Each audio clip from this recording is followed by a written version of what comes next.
बाहेरचे लोक येतील तेवढ्या पुरतं सांगतील, निघून जातील. अरे आज पवार दर आठवड्याला पुण्यात असेल, काळजी करू नका.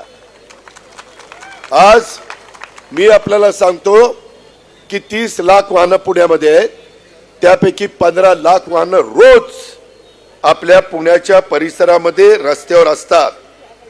वाहतुकीची कोंडी होतीये. जिथं माग आपण 10-20 मिनिटात पोहोचायचो तिथे 1 तास जातोय, सव्वा तास जातोय. आणि त्याच्यामुळं पेट्रोल डिझेल जास्त जळतंय. 15 लाख वाहनांचं अर्धा लिटरच पेट्रोल आणि अर्धा लिटरच डिझेल जास्त जळालं तर 50 रुपयाप्रमाणे 15 लाख वाहनांचं दिवसभराचं काढलंय 7.5 कोटी रुपये होतात रोज. वाया जाणारे मॅन आवर म्हणजे तुमचे तास 150 रुपये धरलेत, 15 लाख 22.5 कोटी होतात. एकूण 30 कोटी रुपये रोज पुणेकरांचे खराब रस्ते आणि ट्रॅफिक ह्याच्यामुळं वाया जातात. रोज 30 कोटी म्हणजे 12 महिन्याचे 10,800 कोटी रुपये ह्याच्यात पुणेकरांचे वाया जात आहेत. तुमच्या खिशाला चाट पडते. कुणी इथं असेल तर माझी त्यांच्याशी चर्चा करायची तयारी आहे. हा सूर्य हा जयत्रथ. यामध्ये मला सांगा की हे जर बंद करायचं असेल, एवढी वाहनं आपल्याला कंट्रोलमध्ये आणायची असतील, त्या वाहनांचं प्रदूषण कमी करायचं असेल तर प्रदूषण मुक्त वाहनातून आम्हाला तुम्हाला न्यायचं आहे. म्हणून मी आमची महानगरपालिका तुम्ही जर आमच्या ताब्यामध्ये दिली पिंपरी पुण्याची तर मी मोफत तुम्हाला बस सेवा देतो आणि मेट्रो देतो. काही जणांनी तर आज सांगितलं अजित पवार असं कसं करतात, कॅबिनेटचा निर्णय व्हायला पाहिजे. अरे बाबा, हा निर्णय महानगरपालिकेचा आहे, कॅबिनेटचा काय संबंध आहे? काय कळतं का नाही कुणाला माहिती. खुशाल सांगतात की हा कॉर्पोरेशनचा निर्णय. कॉर्पोरेशनच्या कार्यक्षेत्रात तिथल्या बजेटमध्ये काय करावं हे उद्याच्याला निवडून गेलेले नगरसेवक नगरसेविका करणार आहेत. आणि या पद्धतीनं आपण ते केलं तर आम्हाला मेट्रोला 5 कोटी रुपये आणि आपल्या PMPML ला 20 कोटी रुपये महिन्याला लागत आहेत. ते तिकीट काढा, अमकं करा, तमकं करा, त्याच्यातला वेळ वाचेल. मेट्रोनी गेल्यानंतर इलेक्ट्रिकवर असल्यामुळं प्रदूषण होणार नाही. त्याच्यातनं बसनी गेल्यानंतर EVच्या बसेस, CNGच्या बसेस, त्याच्यामध्ये प्रदूषण कमी होईल. फुकट जायला, मोफत जायला मिळणार म्हणल्यावर लोक आपली स्वतःची वाहनं कमी रस्त्यावर आणतील, त्यामुळे आपलं प्रदूषण कमी होईल. त्यामुळे माझ्या पुण्याच्या मुलामुलींचं आरोग्य चांगलं राहील, वयस्कर लोकांचं आरोग्य चांगलं राहील. मित्रांनो, मी आज तुमच्या समोर उभा आहे. 8.5 कोटीचं बजेट मी राज्य सरकारचं सादर करतो. तुम्ही बघता त्याच्यामध्ये लाडक्या बहिणींच्या योजनेला 45,000 कोटी रुपये आम्ही देतो. शेतकऱ्यांना वीज माफीला 25,000 कोटी रुपये देतो. म्हणजे 40 आणि 25 जवळपास 45 आणि 25 70,000 कोटी रुपये, 8.5 लाख कोटी 70,000 कोटी रुपये आम्ही देऊ शकतो. इथं आपलं बजेट 13,600 कोटीचं आहे, 12,600 कोटी. मग 12,600 कोटी मध्ये 300 कोटी रुपये ह्या कामाला गेले. बिघडलं कुठं? 300 कोटी तुमचे पैसे किती वाचणार आहेत? 10,800 कोटी रुपये वाचणार आहेत. फायद्याचं नाही. मी लाखाचे 12,000 करायला निघालो नाही, 10,800चे 300 कोटी करायला निघालेलो. ह्यामुळं हे अतिशय विचारपूर्वक रिटायर अधिकाऱ्यांशी चर्चा करून, ह्या क्षेत्रातल्या नामवंतांशी चर्चा करून मी ही योजना आणलेली आहे. आणि तुम्ही फक्त आता बाकीचं राहिलेल्या दिवसात काही प्रलोभन दाखवतील, दमदाटी करतील, काय वाटेल ते करतील, कारण तिथं चटक लागलेली आहे. नदी सुधार कार्यक्रमाच्या निमित्तानं काय टेंडरचं झालं तुम्हाला माहिती आहे.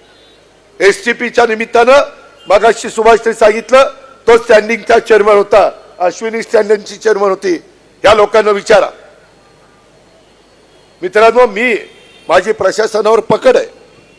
तुम्ही बघा, अधिकारी आपल्याला मी सांगितल्यानंतर टरकतात, बाबा ही आपल्याला नाही केलं तर काही आपलं खरं नाही. आणि मी चांगलंच करायला सांगतो, चुकीचं करायला सांगत नाही. आणि त्याकरता मला हा बदल करून हवा आहे. पण त्याकरता माझ्या पुणेकरांची वडीलधाऱ्यांचे मला आशीर्वाद हवेत. माझ्या आया बहिणी लाडक्या बहिणी आहे, तुमची मला मदत हवी आहे. माझ्या भावंडांनो, माझ्या बांधवांनो, तुमचं मला सहकार्य हवंय.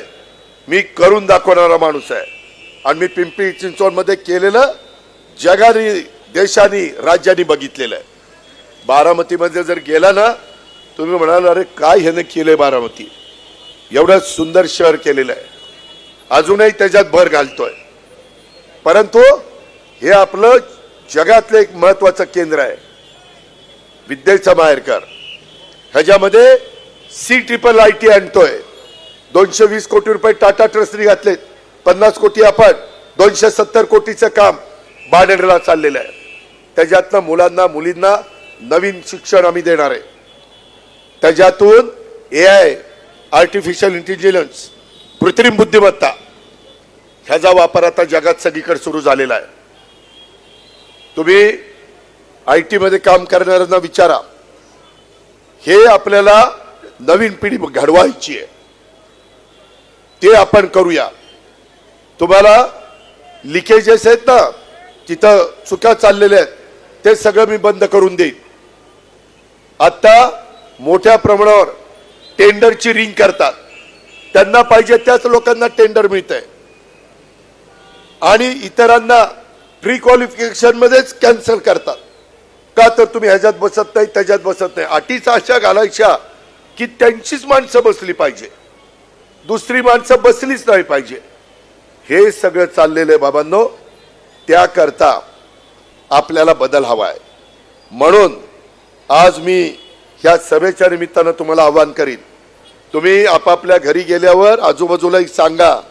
अजित पवार सांगत होता ते जरा आम्हाला पटत होतं, एकदा बघू तरी त्याच्या हातात देऊन सूत्र नाही. मी पुणेकरांचा चेहरा मोरा बदलला ना, नावाचा अजित पवार सांगणार नाही. थांबा थांबा, घड्याळाची बटन दाबा, वादा करून जाऊ. काय वादा, दादाचा वादा आहेच, पण घड्याळाचं बटन दाबलं तर वादा, नाही तर कशाचा वादा. त्यामुळं तुतारी पण आहे त्याच्यात, जरा लांब गेलो होता, आता जवळ जवळ येतोय. त्यामध्ये बऱ्याच जणांच्या मनात आहे ते व्हावं, बघू. त्यामध्ये मित्रांनो आपण मार्ग काढू. आपल्याला सुसंस्कृतपणा दाखवायचा आहे. आपल्याला दादागिरी, गुंडगिरी, दहशत ज्यांची चालू आहे ना, ते मोडून काढायचं आहे. माझ्या लाडक्या बहिणींना रात्री अपरात्री काही प्रसंगाला बाहेर जायचा तरी तिला सुरक्षित वाटलं पाहिजे. आणि जे कायदा हातात घेऊन चुका करण्याचा प्रयत्न करतायत त्यांना योग्य शासन करायचंय. त्याच्यामध्ये कुठलाही राजकीय हस्तक्षेप होऊन द्यायचा नाही. आता हे सगळं केल्यावर आज मी प्रेस घेतल्यावर असे का माझ्यावर सगळे तुटून पडलेत, पण मी मला एकटा समजत नाही.